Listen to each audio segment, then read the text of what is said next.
Hello guys, അങ്ങനെ Brazil Norway മത്സരം കഴിഞ്ഞിരിക്കുകയാണ് ഗൈസ്. ബ്രസീൽ ലോക ഫുട്ബോളിൻ്റെ രാജാക്കന്മാർ, 5 ലോകകപ്പുകൾ നേടിയ മഹാശക്തി. മറുവശത്ത് നോർവേ, ചരിത്രത്തിൽ ലോകകപ്പിൽ വലിയ നേട്ടങ്ങളൊന്നുമില്ലാത്ത ടീം. പക്ഷേ ഒരു കാര്യം ബ്രസീൽ ആരാധകരെ വർഷങ്ങളായി ഭയപ്പെടുത്തുന്നുണ്ട്. ബ്രസീലിന് ഇതുവരെ തോൽപ്പിക്കാനാവാത്ത ഒരേ ഒരു രാജ്യമാണ് നോർവേ. ആ ഭയപ്പെടുത്തൽ ഇന്ന് വീണ്ടും ശരിയായി. അതെ, ബ്രസീൽ വേഴ്സസ് നോർവേ മത്സരത്തിൽ ബ്രസീൽ തോൽവിയോടെ മടങ്ങുകയാണ്. 2026 ലോകകപ്പിലെ ഏറ്റവും വലിയ അട്ടിമറികളിൽ ഒന്നാണ് നടന്നത്. ലോക ചാമ്പ്യൻ പട്ടം ലക്ഷ്യമിട്ട ബ്രസീലിനെ എർലിംഗ് ഹാലൻഡിൻ്റെ ഇരട്ട ഗോളിൽ നോർവേ 2-1 കീഴടക്കി ക്വാർട്ടർ ഫൈനലിലേക്ക് ചരിത്രത്തിലാദ്യമായി മുന്നേറി. മത്സരത്തെക്കുറിച്ച് പറയാനാണെങ്കിൽ ആദ്യ പകുതിയിൽ പന്തടക്കത്തിലും അവസരങ്ങൾ സൃഷ്ടിക്കുന്നതിലും ബ്രസീലിനായിരുന്നു മുൻതൂക്കം. വിനീഷ്യസ് ജൂനിയർ റഫീഞ്ഞയുടെ അഭാവത്തിൽ ആക്രമണം നയിച്ചെങ്കിലും അവസാന ടച്ചിൽ കൃത്യതയുണ്ടായില്ല. ബ്രൂണോ ഗമീറസ് നഷ്ടപ്പെടുത്തിയ പെനാൽറ്റി പിന്നീട് മത്സരത്തിൻ്റെ ടേണിംഗ് പോയിന്റായി മാറി. ഗോൾ കീപ്പർ ഓറിയൻ നെയ്ലാൻഡ് നടത്തിയ സേവ് നോർവേക്ക് വലിയ ആത്മവിശ്വാസമാണ് നൽകിയത്. റഫറിയുടെ ആദ്യ വിസിൽ മുഴങ്ങിയത് മുതൽ തന്നെ ആക്രമണം ആരംഭിച്ച ബ്രസീലായിരുന്നു. വിനീഷ്യസ് ജൂനിയർ ഇടതുവശത്ത് നിരന്തരം ഓടിക്കയറി. സാവിഞ്ഞോയും മാറ്റിയസ് കുന്നയും നോർവേ പ്രതിരോധത്തെ പരീക്ഷിച്ചു. മറുവശത്ത് മാർട്ടിൻ ഓഡോഗാർഡ് പന്ത് കൈവശം വെച്ച് നോർവേയെ ശാന്തമായി മുന്നോട്ട് നയിച്ചു. കളിയുടെ ആദ്യ ഞെട്ടൽ നോർവേ തന്നു. പാട്രിക് ബർഗ് നൽകിയ ഗോളിൽ സ്റ്റേഡിയം മുഴുവൻ ആഘോഷിച്ചെങ്കിലും വാർ പരിശോധനയ്ക്ക് ശേഷം ഓഫ് സൈഡ് വിധിച്ച് ഗോൾ റദ്ദാക്കി. ബ്രസീലിന് വലിയ ആശ്വാസമായിരുന്നു അത്. അല്പസമയത്തിനകം ബ്രസീലിന് സുവർണാവസരം ലഭിച്ചു. മാത്യൂസ് കുൻഹയെ ബോക്സിനുള്ളിൽ ഫൗൾ ചെയ്തതോടെ വാർ പരിശോധിച്ച ശേഷം റഫറി പെനാൽറ്റി അനുവദിച്ചു. എന്നാൽ ബ്രൂണോ ഗമീറസിൻ്റെ ഷോട്ട് നോർവേ ഗോൾ കീപ്പർ ഓർലൈൻ നൈലാൻഡ് അതിശയകരമായി തടഞ്ഞു. ആ സേവ് മത്സരത്തെ തന്നെ മാറ്റിമറിച്ച നിമിഷമായി പിന്നീട് മാറി. പെനാൽറ്റി നഷ്ടമായെങ്കിലും ബ്രസീൽ ആക്രമണം നിർത്തിയില്ല. വിനീഷ്യസും സാവിഞ്ഞോയും നിരന്തരം മുന്നേറി. എന്നാൽ ലിയോ ഓസ്റ്റിഗാർഡിൻ്റെ നേതൃത്വത്തിൽ നോർവേ പ്രതിരോധം ഒരു മതിൽ പോലെ നിന്നു. ആദ്യ പകുതി അവസാനിപ്പിക്കുമ്പോൾ പന്തടക്കത്തിലും അവസരങ്ങളിലും ബ്രസീലായിരുന്നു മുൻതൂക്കം. പക്ഷേ സ്കോർ ബോർഡ് മാത്രം 0-0 എന്ന നിലയിൽ നിന്നു. രണ്ടാം പകുതി മത്സരം മുഴുവൻ മാറ്റിമറിച്ച 45-ാം മിനിറ്റ്. രണ്ടാം പകുതിയുടെ തുടക്കത്തിൽ ബ്രസീൽ ആക്രമിച്ചു. എന്നാൽ നോർവേ പതിയെ മത്സരത്തിലേക്ക് തിരികെ വന്നു.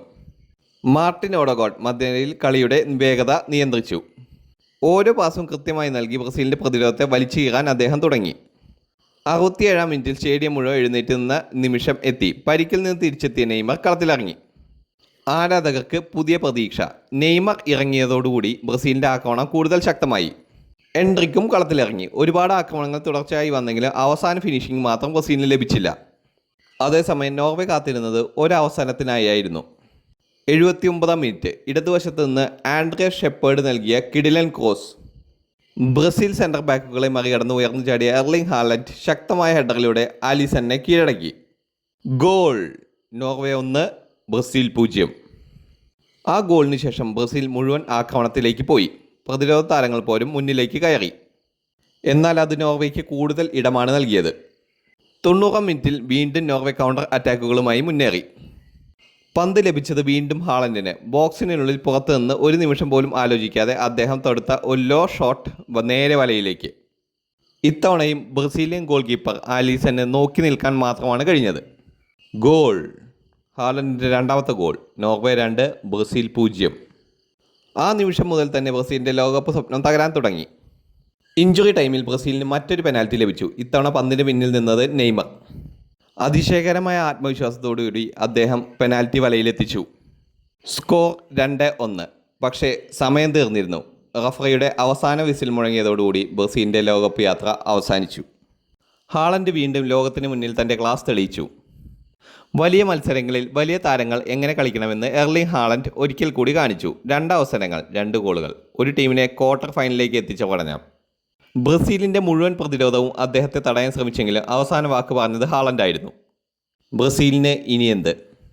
പെനാൽറ്റി നഷ്ടപ്പെടുത്തൽ, നിരവധി അവസരങ്ങൾ പാഴാക്കൽ, പ്രതിരോധത്തിലെ ചെറിയ പിഴവുകൾ എല്ലാം ചേർന്നാണ് ബ്രസീലിന് ലോകകപ്പിനോട് വിട പറയേണ്ടി വന്നത്. കാർലോ അഞ്ചലോട്ടിക്ക് ഈ തോൽവി വലിയ ചോദ്യങ്ങൾ ഉയർത്തും.